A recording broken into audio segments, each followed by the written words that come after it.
রাসূল সাল্লাল্লাহু আলাইহি ওয়াসাল্লাম বললেন পূর্ব দিক থেকে দাজ্জাল বের হবে, এবং রাসূল সাল্লাল্লাহু আলাইহি সাল্লাম হাত দিয়ে ইশারা করলেন পূর্ব দিকে, যে দাজ্জাল পূর্ব দিক থেকে বের হবে।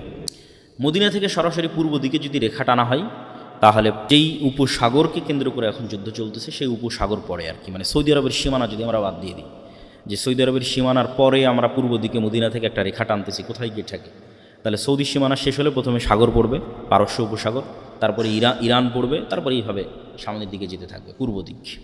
তো রাসূল সাল্লাল্লাহু আলাইহি ওয়াসাল্লাম বললেন পূর্ব দিক থেকে দাজ্জাল বের হবে। দাজ্জাল সম্পর্কে রাসূল সাল্লাল্লাহু আলাইহি ওয়াসাল্লামের আরও দুই একটি সংক্ষিপ্ত বর্ণনা এই তথ্যের সাথে সম্পৃক্ত, কানেক্টেড।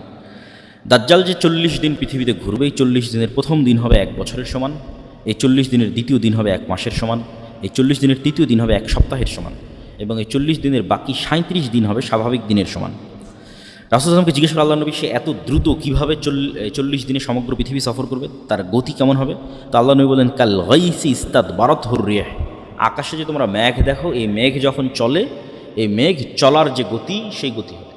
তো আল্লাহ নবী মেঘের সাথেই কেন সাদৃশ্য দিলেন, আর মেঘের চলার গতির সাথেই কেন সাদৃশ্য দিলেন, এটা স্পষ্ট বোধগম্য নয়। সরাসরি দাজ্জালের নিজের গতি এরকম হবে আকাশে ওড়ার মতো, না দাজ্জাল আকাশে ওড়ার কোনো যন্ত্র ব্যবহার করবে, আল্লাহু আলাম, আল্লাহ সুবহানাহু ওয়া তাআলা ভালো জানেন। রাসূল সাল্লাল্লাহু আলাইহি ওয়াসাল্লাম বললেন দাজ্জাল যখন কোনো এলাকায় যাবে, তখন তাদেরকে ডাক দিবে তারপর ঈমান আনার জন্য, এই নরসিংদীর মানুষ, এই বাংলাদেশের মানুষ, ওই যে এরিয়াতে যাবে, তোমরা আমার প্রতি ঈমান আনয়ন করো। তো যেই এলাকার মানুষ ঈমান আনয়ন করবে, ওই এলাকার আকাশকে দাজ্জাল আদেশ দিবে ফাতুমতিরুস সামা, আকাশকে আদেশ দেবে আকাশ বৃষ্টি বর্ষণ করে এলাকায়, তখন আকাশ সেই এলাকায় বৃষ্টি বর্ষণ করবে।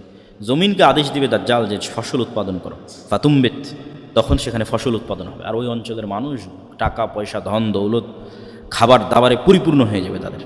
এবার দাজ্জাল কোনো এক এলাকায় গিয়ে যখন বলবে যে ঈমান আনয়ন করো, আর ওই এলাকার মানুষ যখন বলবে যে না আমরা ঈমান আনয়ন করবো না, তখন দাজ্জাল ওই আকাশকে বলবে বৃষ্টি বন্ধ করে দাও, জমিনকে বলবে উৎপাদন বন্ধ করে দাও।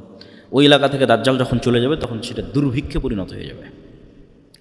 আর এক হাদিসে রাসূল সাল্লাল্লাহু আলাইহি ওয়াসাল্লাম, আমরা যে শাম সিরিয়ার যে মুজাহিদদের কথা বলতে, যখন ঈসা আলাইহিস সালাম আসবে, ওখানেও বলা আছে যে শাম বা সিরিয়ার মানুষ দাজ্জালের আনুগত্য না করার কারণে সেখানে দুর্ভিক্ষ দেখা দিবে, এবং মানুষ তার ধনুককে আগুনে পুড়িয়ে সেটার রশি খাওয়া শুরু করবে, এই পরিমাণ দুর্ভিক্ষ দেখা দিবে। তখন তারা ঈসা আলাইহিস সালামের অপেক্ষা করবে, এবং ঈসা আলাইহিস সালাম আসার পর দাজ্জালের এই ভয়ঙ্কর ফিতনা থেকে তারা মুক্তি পাবে। নাহলে দাজ্জালের এই ভয়ঙ্কর ফিতনা এমনভাবে মানুষকে গ্রাস করবে, প্রত্যেক যে মানুষের ন্যূনতম দুনিয়াবি লোভ আছে, ন্যূনতম, সেই ফিতনায় বাঁধিয়ে দেবে। আর যে মানুষের চুল পরিমাণ দুনিয়ার লোভ নাই, যে মৃত্যুর জন্য প্রস্তুত, যে আমার জন্ম হয়েছে বাস মরার জন্য, ঈমান অবস্থায় মৃত্যুকে সকল কিছুর উপর প্রাধান্য দিবে, এই ধরনের মানুষেরা দাজ্জালের ফিতনা থেকে বেঁচে যেতে পারে। এটা পৃথিবীর সবচেয়ে ভয়ঙ্কর ফিতনা, যে ফিতনা সম্পর্কে অতীতের সকল নবী রাসূল সতর্ক করেছে। রাসূলুল্লাহ সাল্লাল্লাহু আলাইহি ওয়াসাল্লাম দাজ্জালের কথা বলতে গিয়ে আরও বলেছেন যে দাজ্জাল মদিনার একজন মানুষকে হত্যা করে জীবিত করবে। দাজ্জাল যখন মদিনায় যাবে, মদিনার মধ্যে তো প্রবেশ করতে পারবে না, মদিনার পাশে যখন যাবে তখন মদিনা বিশাল ঝাঁকুনি হবে, ভূমিকম্প হবে, এবং এই ভূমিকম্পে মদিনার যারা ফাসেক ফাজের মোনাফেক আছে, তারা মদিনা থেকে বের হয়ে এসে দাজ্জালের পূজা করবে, আর একমাত্র পাক্কা মুমিনেরা মদিনায় থেকে যাবে, যাদের ঈমান খুব মজবুত, টপ লেভেলের। তো ওই রকম একজন ঈমানদার ব্যক্তি বের হয়ে আসবে, যাকে দাজ্জাল হত্যা করবে, যে দাজ্জালকে অস্বীকার করবে। জীবিত করার পর ওকে বলবে যে এই তোমাকে হত্যা করেছিলাম, তোকে জীবিত করলাম, এখনও তুমি আমাকে, আমার প্রতি ঈমান আনতেছো না, আমাকে রব্বুল আলামিন হিসেবে বিশ্বাস করতেছো না। তখন এই মুজাহিদ বলবে যে আমার আগের চেয়ে ইয়াকিন বেশি হয়ে গেছে যে তুমি সেই দাজ্জাল, আগের চেয়ে আমার ঈমান আরও মজবুত হয়ে গেছে। তখন দাজ্জাল আরও ক্ষিপ্ত হবে এবং তাকে আবারও হত্যা করতে চাইবে, কিন্তু তাকে হত্যা করতে পারবে না। যাই হোক, এইভাবে দাজ্জালের যে সংক্ষিপ্ত ঘটনা, এই ঘটনা শেষ হওয়ার পর কী হবে? দাজ্জালকে ঈসা আলাইহিস সালাতু ওয়াস সালাম হত্যা করবেন। ঈসা আলাইহিস সালাম যখন দামেস্কের মসজিদে নামবেন, নামার পরে তিনি দাজ্জালকে খুঁজতে থাকবেন, ইমাম মাহদী এবং তার সৈন্যবাহিনী এবং মুজাহিদদেরকে নিয়ে খুঁজতে খুঁজতে তিনি জেরুজালেমের লুদ নামক দরজায় দাজ্জালকে পাবেন, এবং দাজ্জাল তাকে দেখে গলতে থাকবে, কিন্তু গলা শেষ হওয়ার পূর্বেই ঈসা আলাইহিস সালাতু ওয়াস সালাম দাজ্জালকে হত্যা করবেন, এবং সেই রক্ত মানুষকে দেখাবে। দাজ্জালকে হত্যা যখন করা হয়ে গেছে, তখন আল্লাহ সুবহানাহু ওয়া তাআলা ঈসা আলাইহিস সালামকে বলবে যে ঈসা ইবনে মারিয়াম, আমার একদল সৃষ্টিজীব আছে যাদের সাথে কেউ যুদ্ধ করে পারবে না, অতএব মুমিনদের নিয়ে, মুজাহিদদের নিয়ে তুর পাহাড়ে আশ্রয় নাও। তো মুমিন মুজাহিদদের নিয়ে ঈসা আলাইহিস সালাতু ওয়াস সালাম তুর পাহাড়ে আশ্রয় নেবে। আর আল্লাহর সেই সৃষ্টিজীব কারা? তারা হচ্ছে ইয়াজুজ আর মাজুজ। তখন ইয়াজুজ এবং মাজুজ পৃথিবীতে বের হবে, এবং পৃথিবীর সকল সমুদ্র, সকল নদীনালা, খালবিল, পুকুর, ফসল ফল ফলাদি সব খেয়ে শেষ করে দেবে, কিচ্ছু বাকি রাখবে না। এবং এই ইয়াজুজ এবং মাজুজের এই ভয়ঙ্কর যে পরীক্ষা, আসলে মুসলমানদের শক্তি যে দুনিয়াবী শক্তি নয়, এটা এই জায়গাতেও প্রমাণ হয় যে একজন নবী তিনি তুর পাহাড়ে আশ্রয় নিয়ে আছে। তাকে আল্লাহ বলছে না যে তুমি যাও ইয়াজুজ মাজুজের সাথে যুদ্ধ করো, কারণ আল্লাহ আগেই বলে দিয়েছে যে আমার একদল বান্দা আছে, ইবাদান লি, আমার বান্দা, লা ইয়াদান লি আহাদিন বিকিতালিহিম, কারো ক্ষমতা নাই যে ওদের সাথে যুদ্ধ করবে। তাহলে ঈসা আলাইহিস সালামের বাঁচার রাস্তা কি? আল্লাহর কাছে কান্নাকাটি করা। একজন নবী আল্লাহর কাছে এবার কান্নাকাটি করবে, ইমাম মাহদী সহ এবং সকল মুজাহিদ সেনাবাহিনী সহ, যে আল্লাহ ইয়াজুজ মাজুজের এই বিপদ থেকে আমাদের রক্ষা করে। খাবার নাই, পানি নাই, কয়দিন এভাবে চলে। তাহলে আল্লাহর কাছে ফিরে যাওয়া ছাড়া এবং আল্লাহর আশ্রয় ছাড়া মুমিন এবং মুসলমানদের বাঁচার কোনো রাস্তা নেই। এটা নবী ঈসা জীবিত থাকা অবস্থায়, দাজ্জালের মতো এত ফিতনা অতিক্রম করার পরে, দাজ্জালকে নিজে হাতে হত্যা করার পরে এবার ঈসা আলাইহিস সালামকে আল্লাহর কাছে কাঁদতে হচ্ছে তুর পাহাড়ে। তো যখন ঈসা আলাইহিস সালাম এবং ইমাম মাহদী এবং মুজাহিদরা আল্লাহর কাছে তুর পাহাড়ে কাঁদবে, তখন আল্লাহ সুবহানাহু ওয়া তাআলা তাদের দোয়া কবুল করে এক প্রকার বিষাক্ত পোকা, অসুস্থতা এই সমস্ত ইয়াজুজ এবং মাজুজের ঘাড়ে দিয়ে দিবেন, যেটার কারণে তারা সব মারা যাবে এবং সেটার দুর্গন্ধে টেকা যাবে না। তখন আবার ঈসা আলাইহিস সালাম এবং মুজাহিদরা আল্লাহর কাছে আবার কান্নাকাটি করে দোয়া করবে। তখন আল্লাহ সুবহানাহু ওয়া তাআলা একদল উট পাখির মতো একদল পাখিকে আল্লাহ সুবহানাহু ওয়া তাআলা পাঠাবেন, যারা উটের কুজের মতো একদল পাখিকে, যারা এই সমস্ত লাশকে উঠিয়ে নিয়ে গিয়ে, হাজার হাজার লক্ষ লক্ষ কোটি কোটি লাশকে উঠিয়ে নিয়ে গিয়ে কোথাও ফেলে দিবে। এবং আল্লাহ সুবহানাহু ওয়া তাআলা আসমানকে বলবেন বৃষ্টি বর্ষণ করো, এবং আসমান বৃষ্টি বর্ষণ করে পুরো পৃথিবীকে পবিত্র করে দেবে, সাফ করে দেবে। তারপরে আল্লাহ সুবহানাহু ওয়া তাআলা আসমান এবং জমিনকে আদেশ দিবেন যে তোমাদের মধ্যে যা রিজিক আছে, যা রহমত আছে, যা বরকত আছে, সব উন্মুক্ত করে দাও। তখনই একটা ডালিম একটা গ্রাম খাবে, তখনই একটা গরুর দুধ একটা বংশ খাবে, কেননা পৃথিবীর বরকতের যেটা সর্বোচ্চ স্তর সেটাতে পৃথিবীকে পৌঁছে দেওয়া হবে। আর পৃথিবীতে যুদ্ধ বিগ্রহ বন্ধ হয়ে যাবে, এবং এতদিন যুদ্ধ বিগ্রহের যা অস্ত্র ছিল সেগুলোই জ্বালিয়ে পুড়িয়ে শেষ করতে 7 বছর পার হয়ে যাবে, এবং পৃথিবীতে ঈসা আলাইহিস সালাতু ওয়াস সালামের 7 বছরের সর্বশ্রেষ্ঠ ন্যায়পরায়ণের শাসনকাল প্রতিষ্ঠা হবে, ন্যায় এবং ইনসাফের শাসন 7 বছর। এই 7 বছর পার হওয়ার পর এক মৃদু বাতাসে, যে বাতাস মুমিনদের বগলে অনুভূত হবে, সেই মৃদু বাতাসে পৃথিবীর সকল মুমিন মৃত্যুবরণ করবে। তারপরে পৃথিবীতে শুধু ফাসেক, ফাজের এবং পাপিষ্ঠরা থাকবে। এবং যেই হাদিসগুলো আপনারা শুনে থাকেন যে এক সময় মানুষ পশু পাখির ন্যায় মিলিত হবে, লজ্জা বুঝবে না, এটা হবে সেই সমস্ত মানুষেরা। হজ এবং ওমরা বন্ধ হয়ে যাবে, এটা হচ্ছে সেই সমস্ত মানুষেরা। কাবা ঘর ধ্বংস করা হবে, এটা হচ্ছে সেই সমস্ত মানুষেরা। এগুলো ঈসা আলাইহিস সালাম এবং ইমাম মাহদী, দাজ্জাল, এগুলোর পরের কথা এবার আসতেছে। তখন পৃথিবীতে আর কোনো মুমিন বেঁচে থাকবে না, কেউ কোরআন পড়ার লোক থাকবে না, আল্লাহর নাম নেওয়ার লোক থাকবে না। সেগুলো এখন নয়, এগুলো হবে দাজ্জালের পরে, ঈসা আলাইহিস সালামের পরে, যখন আর কোনো মানুষ না আল্লাহকে চিনবে, না কোরআনকে চিনবে, না কাবাকে চিনবে, না মানুষের কোনো লজ্জা এবং হায়া থাকবে। কুকুর যেভাবে খোলা মাঠে মিলিত হচ্ছে, মানুষ সেভাবে মিলিত হবে। এই সমস্ত পাপিষ্ঠ, পাপাচারী, নিকৃষ্ট মানুষের উপর আল্লাহ সুবহানাহু ওয়া তাআলা কিয়ামত কায়েম করবে। তো এই হলো আজকে আমাদের সংক্ষিপ্ত আলোচনা, যে কিয়ামতের পূর্ব মুহূর্তে এই রকমের কিছু ভয়ঙ্কর, এবং এই যুদ্ধটা কখন, কোথায়, কিভাবে, কোন যুদ্ধ সেটা নির্দিষ্ট করে বলা কঠিন, কিন্তু এই রকমের ভয়াবহ ভয়ঙ্কর যুদ্ধ হবে, যেটা রাসূল সাল্লাল্লাহু আলাইহি ওয়াসাল্লাম বলছেন। এবং অন্তত একটা জিনিস ক্লিয়ার, যে শাম এবং সিরিয়ার মানুষেরা ঈমানের উপর থাকবে, মদিনার মানুষেরা ঈমানের উপর থাকবে। একটা জিনিস পরিষ্কার, মদিনা থেকে মুজাহিদ বের হবে, শাম এবং সিরিয়া থেকে মুজাহিদ বের হবে, এবং তারাই মূলত ইমাম মাহদী এবং ঈসা আলাইহিস সালাতু ওয়াস সালামের সঙ্গী হবে। এবং আরও একটা জিনিস পরিষ্কার, যে মুসলমানেরা কনস্টান্টিনোপল, ইস্তাম্বুল, তুরস্ক বিজয় করবে। যদিও মানুষের ইচ্ছা এবং কামনা হওয়া উচিত নয় যে সে এইটার অংশ হবে। কেন উচিত নয়? সকল নবী সকল উম্মতকে শিখিয়ে দিয়ে গেছে, তোমরা মাসিহাদ দাজ্জালের ফিতনা থেকে আল্লাহর কাছে পরিত্রাণ চাও। কেন ওই ফিতনায় পরীক্ষায় পাশ করার মতো ঈমান আমার এবং আপনার আছে কিনা এটা আমরা জানি না। ফলত ওই পৃথিবীতে ওই ফিতনা প্রকাশ হওয়ার আগেই যদি আমরা পৃথিবী থেকে বিদায় নিই, এটা আমাদের জন্য করলেন। কেন আমাদের টার্গেট তো জান্নাতে যাওয়া। তো এই জন্য কখন কোথায় ইমাম মাহদী বের হলো, আর কখন কোথায় ঈসা আলাইহিস সালাম অবতীর্ণ হবে, এইটার পিছনে না পড়ে আমি আমার ঈমান নিয়ে কত দ্রুত পৃথিবী থেকে বিদায় নিতে পারি, আর আল্লাহ আমাকে ওই ফিতনা থেকে কত আগে পৃথিবী থেকে নিয়ে যায়, এটা মানুষের কামনা হওয়া উচিত। যে দাজ্জালের ফিতনা বের হওয়ার আগে যেন আল্লাহ আমাদের পৃথিবী থেকে যাওয়ার ব্যবস্থা করে দেয়, কেননা সেটা এক ভয়ঙ্কর এবং ভয়ানক ফিতনা হবে, যেখানে মানুষ তার ঈমান হারিয়ে ফেলবে। এবং 3টে ধর্মের মানুষ এ বিষয়ে একমত যে কিয়ামতের পূর্ব মুহূর্তে একজন মাসিহ বের হবে যে তাদের উদ্ধার করবে। ইহুদিরা অপেক্ষায় আছে একজন মাসিহ বের হবে যে তাদের উদ্ধার করবে, খ্রিস্টানরা অপেক্ষায় আছে একজন মাসিহ বের হবে যে তাদের উদ্ধার করবে, আর মুসলমানদের হাদিসে তো কোরআনে তো বলাই আছে যে একজন মাসিহ বের হবে যে মুসলমানদের উদ্ধার করবে। সেই মাসিহকে, মাসিহ মানে উদ্ধারকারী, সেই মাসিহ, মাসিহাদ দাজ্জাল, সেই মাসিহ ঈসা মাসিহ। ঈসার নামেও মাসিহ আছে, দাজ্জালের নামেও মাসিহ আছে। মাসিহ মানে উদ্ধারকারী, মাসিহাদ দাজ্জাল না ঈসা মাসিহ। তো মূলত ইহুদিদের মাসিহ হবে দাজ্জাল। ইহুদিরা যেই মাসিহের অপেক্ষায় আছে তাদের উদ্ধার করবে, এই মাসিহ হবে দাজ্জাল। কেননা দাজ্জালের হাতে তখন পৃথিবীর সকল পাওয়ার ক্ষমতা থাকবে। মুসলমানদের হবে নিরীহ, খাবার নাই, আসমানের বৃষ্টি বন্ধ হয়ে যাবে, জমিনের উৎপাদন বন্ধ হয়ে যাবে, দুর্ভিক্ষ দেখা দিবে। তাহলে এই দলে তো আর কেউ অত সহজে যাবে না। মানুষ তো সবসময় ক্ষমতার পিছনে ছুটে, যার কাছে টাকা পয়সা, যার কাছে ধন দৌলত, ছেলের পিছনে ছুটে। তাহলে ইহুদিদের মাসিহ কে হবে? দাজ্জাল। আর খ্রিস্টান এবং মুসলমানদের মাসিহ ঈসা আলাইহিস সালাম হবে, কেন অধিকাংশ খ্রিস্টান মুসলমান হবে ঈসা আলাইহিস সালাম আসার পরে। এবং ঈসা আলাইহিস সালাম স্পষ্ট করে দিবেন, তিনি নিজে হাতে ক্রুশ ভেঙে দিবেন, তিনি নিজে হাতে খিনজির, শুকুরের গোস্তকে হারাম করবেন, তথা খ্রিস্টানরা আজ পর্যন্ত যে ভ্রান্তির উপর আছে, এই ভ্রান্তি ঈসা আলাইহিস সালাম নিজে খণ্ডন করবেন, যে তোমাদের ভ্রান্তিগুলো ভ্রান্তি। আর রমজান মাসকে সামনে রেখে আমাদের যে করণীয় কাজ, সেই করণীয় কাজের মধ্যে সবচেয়ে জরুরি কাজ, 1 নম্বর জরুরি কাজ, যেটা রমজানে কোনো মতেই মিস দেওয়া উচিত নয়, সেটা হচ্ছে 5 ওয়াক্ত সালাত। স্বাভাবিকভাবেই দেওয়া উচিত নয়, কিন্তু আমি সিয়ামও পালন করছি, আবার সালাত আদায় করি না, এই সিয়ামের কোনো গুরুত্ব নেই, এই সিয়ামের কোনো দাম নাই। দাজ্জাল যখন আসবে তখনও সাহাবী রাসূল সাল্লাল্লাহু আলাইহি ওয়াসাল্লামকে জিজ্ঞেস করল, আল্লাহ নবী সালাত কেমনে হবে? একদিন যদি 1 বছর হয়, সালাত কেমনে হবে? তাহলে দেখেন সাহাবীদের মাথায় সালাত কিভাবে ঢুকে আছে, যে দাজ্জালের ফিতনার ভয়ে ভীত হয়ে অন্য কোনো প্রশ্ন নয়, তাদের মাথায় প্রথম ক্যাচ করেছে সালাত। ঈসা আলাইহিস সালাতু ওয়াস সালাম যখন তার মায়ের কোলে, ফাআশারাত ইলাই ক্বালু কাইফা নুকাল্লিমু মান কানা ফিল মাহদি সাবিয়্যা ক্বালা ইন্নী আব্দুল্লাহ আতানিয়াল কিতাবা ওয়া জাআলানি নাবিয়্যা।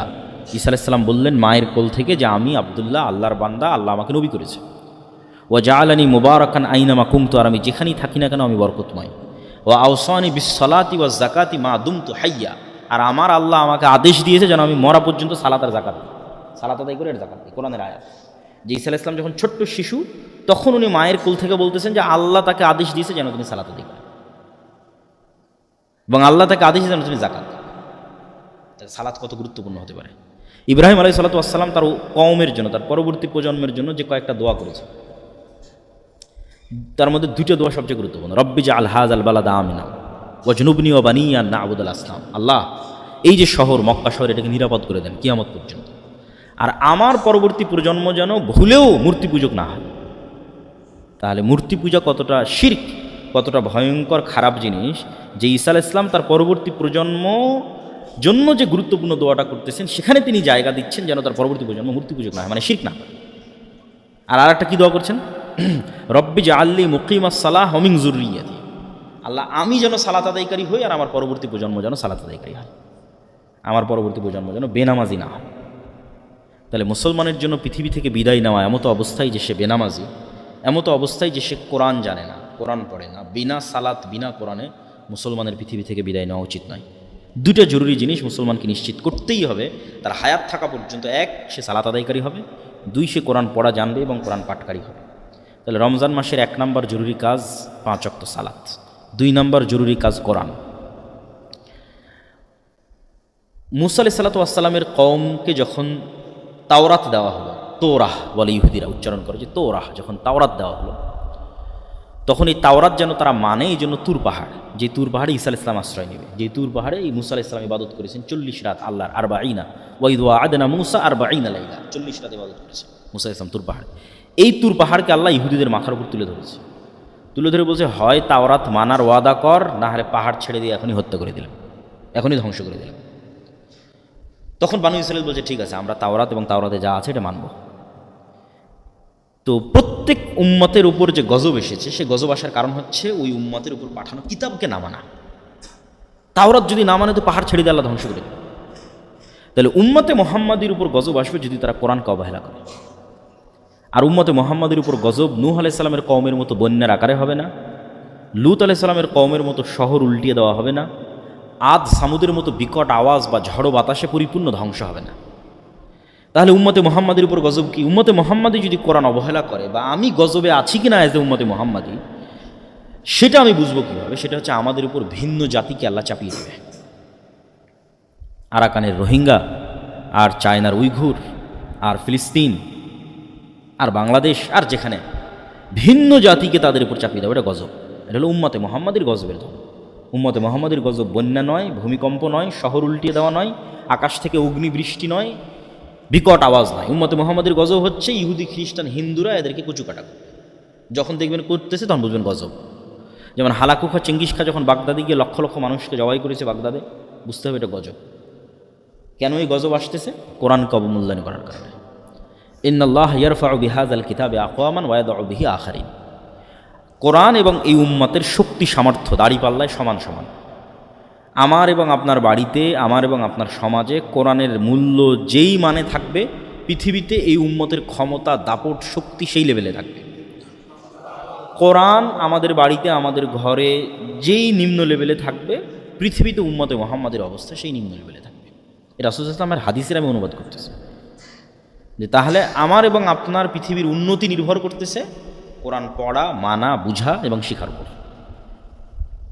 পৃথিবীতে যদি উম্মতে মুহাম্মাদি চায় যে তারা শক্তিশালী, সামর্থ্যবান, পাওয়ারফুল হবে, তাহলে ফিরে আসতে হবে কোরআনের কাছে। এই রমজান মাস হচ্ছে কোরআনের মাস, শাহরু রমাদান আল্লাযী উনজিলা ফীহিল কোরআন। এবং ওই যে দাজ্জালের ফিতনা থেকে বাঁচার রাস্তাও কিন্তু কোরআন। সূরা কাহফের প্রথম 10 আয়াত এবং সূরা কাহফ দাজ্জালের ফিতনা থেকে মুক্তির রাস্তা। তো ওই সূরা কাহফ তো কোরআনেরই অংশ। কোরআন যাদের অন্তরে প্রথিত হয়ে আছে এরা ফিতনায় পতিত হবে না, মানে কোরআনের বুঝ এবং কোরআনের জ্ঞান যাদের ভিতরে আছে। এই জন্য রমজানকে কেন্দ্র করে মসজিদ, মাদ্রাসা, মক্তব, আমরা দাওয়া ইলাল্লাহর মাধ্যমে 7 শতাধিক মক্তব পরিচালিত করতেছি, যেটার একটা প্রতিযোগিতা আপনারা হয়তো এনটিভির পর্দায় অথবা আমাদের ফেসবুকে দেখতে পাচ্ছেন। এনটিভির পর্দায় প্রতিদিন বিকেল 3টায় প্রচারিত হয়। এটা শুধু মক্তবের বাচ্চারা, না মাদ্রাসার, না ইংলিশ মিডিয়াম স্কুলের, না কোথাও, একদম গ্রামে গঞ্জে প্রত্যন্ত অঞ্চলে মসজিদে যে মক্তব হয় সেখানে। তাহলে দ্বিতীয় জরুরি কাজ কোরআন, 1 নম্বর জরুরি কাজ সালাত, দ্বিতীয় জরুরি কাজ কোরআন, তৃতীয় জরুরি কাজ রমজান মাসের ফজিলত যদি আমরা পেতে চাই, যে অতীতের সকল গুনাহ ক্ষমা হয়ে যাওয়া, তাহলে গুনাহ মুক্ত রমজান হতে হবে, গুনাহ মুক্ত সিয়াম হতে হবে, না হলে এই ফজিলত পাওয়া যাবে না। ফজিলত এক জিনিস, ফারজিয়াত আদায় হওয়া এক জিনিস। ফারজিয়াত আদায় হওয়া আর ফজিলত দুইটা সম্পূর্ণ ভিন্ন জিনিস। তুমি যদি নিয়মিত ক্লাসে 40%, সর্বনিম্ন 40% যদি ক্লাসে উপস্থিতি থাকে, তাহলে তোমার ছাত্রত্ব টিকবে। আর যদি ক্লাসে উপস্থিতি 100% থাকে, তাহলে তোমাকে এই পুরস্কার দেওয়া হবে। ছাত্রত্ব টিকা আর পুরস্কার পাওয়া অনেক পার্থক্য আছে। তো আমি ঠিক আছে না খেয়ে থাকলাম, লজ্জাস্থান হেফাজতে, পেটের সিয়াম আর লজ্জাস্থানের সিয়াম। এই সিয়ামের কারণে কি হবে? সিয়াম না থাকার গুনাহ থেকে আমি বেঁচে যাব, ফারজিয়াত আদায় হয়ে যাবে। কিন্তু ফজিলত পূরণ করার জন্য আমাকে একটা শর্ত পূরণ করতে হবে, সেটা হচ্ছে গুনাহ মুক্ত রমজান লাগবে, গুনাহ মুক্ত সিয়াম লাগবে। জিহব্বারও সিয়াম লাগবে, চোখেরও সিয়াম লাগবে, কানেরও সিয়াম লাগবে, হাতেরও সিয়াম লাগবে, পায়েরও সিয়াম লাগবে। চোখ দেখবে না অশ্লীল দৃশ্য, কান শুনবে না অশ্লীল কথা, মুখ বলবে না অপ্রয়োজনীয় গীবত, পরনিন্দা, জিহব্বায় উচ্চারিত হবে আল্লাহর জিকির, উচ্চারিত হবে কোরআন, চোখ দিয়ে পড়বে আল্লাহর কোরআন, হাত দিয়ে ইবাদত করবে আল্লাহর, এবং সকল গুনাহ থেকে মুক্ত থাকবে। এবার পাবে ওই ফজিলত যে কেউ যদি রমজানে সিয়াম রাখে, কেউ যদি রমজানে তারাবির সালাত আদায় করে, কেউ যদি লাইলাতুল কদরের রাত জাগে, তাহলে তার অতীতের সব গুনাহ মাফ হয়ে যাবে। এটা স্পেশাল অফার, ফজিলত, পুরস্কার। এইটা পূরণ করতে হলে গুনাহ মুক্ত রমজান লাগবে। এই জন্য রমজানের তৃতীয় জরুরি কাজ যে রমজানে আপনাকে টার্গেট নিতে হবে যে আমি শুধু পেট আর লজ্জাস্থানের সিয়াম থাকবে না, পুরো শরীরের সিয়াম চলবে, তথা পুরো শরীরের সকল অঙ্গ প্রত্যঙ্গকে সকল গুনাহ থেকে বিরত রাখা। আল্লাহ সুবহানাহু ওয়া তাআলা আমাদের তৌফিক দান করুক, আল্লাহুম্মা আমিন। রমজান মাসের চতুর্থ জরুরি কাজ অত্যধিক পরিমাণে দান, সাদাকা এবং জাকাত বের করা। দেখেন ঈসা আলাইহিস সালামের যে আয়াতটা পড়লাম, ওইটাতে ঈসা আলাইহিস সালাম বলতেছে আল্লাহ আমাকে আদেশ দিয়েছে সালাত আর জাকাতের, কোথাও আল্লাহ জাকাতকে আলাদা করেনি সালাত থেকে। তাহলে আমাদের ব্রেনে সালাতের গুরুত্ব যেই মানের, নিশ্চিত থাকেন জাকাতের গুরুত্ব ওই মানের। কেন কোরআনে কোথাও জাকাতকে, অর্থনৈতিক ইবাদতকে সালাত থেকে আলাদা করা হয়। শুরুতেই বলছে ওয়ায়ুকিমুনাস সালাহ ওয়া মিম্মা রাযাকনাহুম ইউনফিকুন, একদম প্রথম সূরা বাকারা, যে তারা সালাত আদায় করে এবং আল্লাহর রাস্তায় দান করে। আল্লাহ সুবহানাহু ওয়া তাআলা জান্নাত বিক্রি করে দিবেন যারা শহীদ হবে জীবন দিয়ে, আর যারা টাকা দিয়ে জান্নাত কিনে নেবে। তো এই জন্য জাকাত পুঙ্খানুপুঙ্খ হিসাব করে বের করতে হবে। 7.5 ভরি স্বর্ণ, 52.5 তলা রৌপ্য, রৌপ্য হিসেবে জাকাত বের করলে গরিব মিসকিনের হক বেশি আদায় হয়। এখন স্বর্ণের যে দাম 22, 23, 25 লাখ টাকার মালিক না হলে তো জাকাতই ফরজ হবে না। এই জন্য রৌপ্যের আলোকে জাকাত বের করা ভালো। 1 লাখ টাকা সমপরিমাণ সম্পদ, 80,000 থেকে 1 লাখ, এটাই নেশাব হওয়ার জন্য যথেষ্ট। আর নেশাব যখন 1 বছর অতিক্রম করবে, 1 বছর পর যখন আবার দেখবেন হ্যাঁ আপনার কাছে 1 লাখ বা সমপরিমাণ টাকা আপনার কাছে আছে, তখন আপনি এবার জাকাতের হিসাব করবেন। হিসাব করতে গিয়ে সব একত্রিত করবেন, যত স্বর্ণ আছে, যত গয়না আছে, যত ক্যাশ মানি আছে, ব্যাংক ব্যালেন্স যে যত টাকা জমা রাখা আছে, মানুষের কাছে পাওনা পাবেন এরকম যত টাকা আছে সব একত্রিত করে তার 2.5%, বর্তমান বাজার দর ধরে 2.5%। আর ব্যবসায়ী হলে আপনার বিক্রিযোগ্য পণ্য কতখানি আছে, কাঁচামাল কতখানি আছে, যেমন সুতা কতখানি এখন স্টকে আছে, আর কাপড় তৈরি করেছেন এখন বাজারে বিক্রি হবে সেটা কতখানি আছে, ফিক্সড অ্যাসেট হিসাবের মধ্যে আসবে না। ব্যবসায়িক কাজের জন্য যে সমস্ত গাড়ি ঘোড়া বাড়ি এগুলো চলতেছে, বাড়ি ভাড়া নেওয়া আছে, মেশিনারিজ চলতেছে, এগুলোর জাকাত লাগবে না। ঠিক আপনি যে গাড়ি ব্যবহার করছেন, বাড়িতে আছেন, এগুলোর জাকাত লাগবে না। প্রত্যেক যেখান থেকে ইনকাম হয় ওটার জাকাত লাগে। জমিতে যখন ফসল হয় তখন ওষুধ দিতে হয়, ফসল নাই, জমির কোনো ট্যাক্স নাই, ইনকাম হলেই জাকাত। তো জাকাত খুব জরুরি এবং খুব গুরুত্বপূর্ণ। জাকাত যদি না দেওয়া হয় তাহলে জাকাত অনাদায়ী সম্পদের ধরন হিসেবে শাস্তি হবে। জাকাত অনাদায়ী সম্পদ যদি স্বর্ণরৌপ্য হয়, জাহান্নামের আগুনে ছ্যাঁক দিয়ে পিঠে ছ্যাঁক দেওয়া হবে, আর বলা হবে দেখো তো এটা কত মজাদার, কত সুস্বাদু, বিরিয়ানি যেমন স্বাদ এটা ওরকম স্বাদ না। আল্লাহ ওই শব্দ ব্যবহার করছে যে বলো তো স্বাদ কেমন লাগতেছে, আনন্দ কেমন লাগতেছে, আল্লাহ কীরকম মজাক করতেছে, ঠাট্টা করতেছে জাকাত অনাদায়ীকারী ব্যক্তির সাথে। দেখেন যে আমরা খাবারের জন্য যেই স্বাদ শব্দটা ব্যবহার করি ওইটা তার জন্য ব্যবহার করা হবে। আর যদি জাকাত অনাদায়ীকারী সম্পদ হয় এমনি টাকা পয়সা ধন দৌলত, তাহলে ওইটা হবে সাপের আকৃতিতে ছবল দিবে, আর বলবে আমি তোমার সেই সম্পদ, সঞ্চিত সম্পদ যার জাকাত দাওনি, এখন স্বাদ কেমন একটু দেখো, সুস্বাদু কত আমার এই ছবল। আর যদি জাকাত অনাদায়ীকারী সম্পদ হয় গরু ছাগল, তাহলে এগুলোকে শিং দেওয়া হবে, খুর দেওয়া হবে, এরা ওই ব্যক্তিকে তার পায়ের আঘাতে এবং মাথার আঘাতে আহত করতে থাকবে আর বলতে থাকবে আমি তোমার সেই সম্পদ আর জাকাত হয়নি। এই জন্য জাকাত দিতেই হবে। রমজান মাসে পঞ্চম জরুরি কাজ শেষ 10 দিন রাত জাগা, এতেকাফ করা, লাইলাতুল কদরকে অনুসন্ধান করা। লাইলাতুল কদরি খায়রুম মিন আলফি শাহর। নূহ আলাইহিস সালাতু ওয়াস সালামের কওম 900 বছর হায়াত পাওয়ার পরেও নেকিতে উম্মতে মুহাম্মাদিকে পাল্লা দিতে পারবেন, অথচ উম্মতে মুহাম্মাদের বয়স 60 বছর। তাহলে নূহ আলাইহিস সালামের একটা কওম যদি কেউ যদি 900 বছর আল্লাহর ইবাদত করে, হিসেবে তো কি বেশি আগে জান্নাতে যাওয়ার কথা এবং বেশি উঁচুতে স্থান দেওয়ার কথা। কিন্তু বেশি আগে জান্নাতে যাবে, বেশি উঁচুতে স্থান পাবে মাত্র 60 বছরের জীবন পাবে উম্মতে মুহাম্মাদ। এটা কোরআনের বরকত, লাইলাতুল কদরের বরকত। লাইলাতুল কদরের এক রাতি খায়রুম মিন আলফি শাহর, 1000 মাসের চেয়ে উত্তম। তাহলে কেউ যদি প্রতি বছর একটা করে লাইলাতুল কদর পায়, তাহলে ওর জীবনে ইবাদতের পরিমাণ কত বছরের সমান হতে পারে। তাহলে লাইলাতুল কদর এবং কোরআনকে মূল্যায়ন করে উম্মতে মুহাম্মাদি অতীতের উম্মতের চেয়ে ইবাদতে এবং নেকির প্রতিযোগিতায় এগিয়ে যাবে। এই জন্য লাইলাতুল কদরকে আমাদের অনুসন্ধান করতে হবে। রমজান মাসে লাইলাতুল কদর আছে নিশ্চিত, রমজান মাসের মধ্যে লাইলাতুল কদর আছে এটা নিশ্চিত। ইন্না আনজালনাহু ফি লাইলাতুল কদর শাহরু রমাজান আল্লাযী উনজিলা ফীহিল কুরআন, দুইটা আয়াত। আমি এটাকে অবতীর্ণ করেছি লাইলাতুল কদরে, আর শাহরু রমাজান আল্লাযী উনজিলা ফীহিল কুরআন, রমজান মাসে কোরআন অবতীর্ণ করেছি। তাহলে আমি যদি কোরআন লাইলাতুল কদরে অবতীর্ণ করে থাকি, রমজানে অবতীর্ণ করে থাকি, তাহলে লাইলাতুল কদর রমজানের মধ্যে আছে, আর বাইরে যাওয়ার সুযোগ নাই। এখন রমজানের মধ্যে মানুষ তার চেষ্টা অনুযায়ী লাইলাতুল কদরকে খুঁজবে। যারা রমজানের প্রতি রাত জাগবে তাদের তো শতভাগ নিশ্চয়তা। যারা তার চেয়ে কম জাগতে চায় তারা শেষ 10 দিনের প্রত্যেক রাত, যারা তার চেয়ে কম জাগতে চায় তারা শেষ 10 দিনের বিজোড় রাত, এর নিচে নামার সুযোগ। শুধু 27, শুধু 21 এরকম কোনো স্পষ্ট দলিল কোরআন এবং হাদিসে নেই। শেষ 10 দিনের বিজোড়ের কথা রাসূল সাল্লাল্লাহু আলাইহি ওয়াসাল্লাম বলেছেন। আর যারা ইতিকাফে থাকবে তাদের জন্য জরুরি হচ্ছে রমজান মাসে ইতিকাফ অবস্থায় অন্য স্বাভাবিক গল্প তো বহু পরের কথা, অন্য আলেম ওলামার বক্তব্য শোনা, অন্য আলেম ওলামার বই পড়াও ঠিক না। ইতিকাফ অবস্থায় আপনার কাজ জিকির, সালাত, কোরআন, দোয়া, ব্যাস। এইভাবে ইতিকাফকে মূল্যায়ন করতে হবে। ইতিকাফে বসে আপনি সারাদিন ফোন চালাচ্ছেন, এটা ইতিকাফ হলো না। ইতিকাফ মানে সোশ্যালি ডিসকানেক্টেড হওয়া। তো আগের যুগে আমরা ফিজিক্যালি, যেহেতু আমাদের সমাজ ব্যবস্থা ছিল, তাই ফিজিক্যালি গিয়ে আমরা ডিসকানেক্ট হতাম মসজিদের কোনায়। এখনকার আমাদের সমাজ ব্যবস্থা হচ্ছে ডিজিটাল সমাজ ব্যবস্থা। তাহলে আমি যখন ফেসবুকে চালাচ্ছি, আমি কিন্তু চায়ের আড্ডার স্থলেই আছি। মানে আগের যুগের বাইরের চায়ের স্টল এখনকার ফেসবুক। তাহলে আমি ইতিকাফে বসে ফেসবুক চালাচ্ছি, মানে আমি যেন মসজিদ থেকে বের হয়ে ইতিকাফ ভেঙে চায়ের স্টলে যে আড্ডা দিচ্ছি, ফেসবুকে কমেন্ট করতেছি, রিপ্লাই দিচ্ছি, ইউটিউব ভিডিও দেখতেছি। তাহলে এখনকার যুগে ইতিকাফ মানে আগে মোবাইল থেকে ডিসকানেক্ট হতে হবে, ডিজিটালি আগে ডিসকানেক্ট হতে হবে। ডিজিটাল যে সমাজ ব্যবস্থা আগে ওটার থেকে বিচ্ছিন্ন, তারপরে সশরীরে বিচ্ছিন্ন। ডিজিটালি এটা সাথে গেল এবং এটার মাধ্যমে সমাজ ব্যবস্থার সাথে কানেক্ট থাকলাম, এই ইতিকাফ, প্রকৃত ইতিকাফ। এই জন্য যারা ইতিকাফে বসবেন তারা এই বিষয়গুলো খেয়াল রাখার চেষ্টা করবেন। আল্লাহ সুবহানাহু ওয়া তাআলা আমাদের রমজানকে মূল্যায়ন করার তৌফিক দান করুক, আল্লাহুম্মা আমিন। দাজ্জালের ফিতনা থেকে বেঁচে থাকার তৌফিক দান করুক, আল্লাহুম্মা আমিন।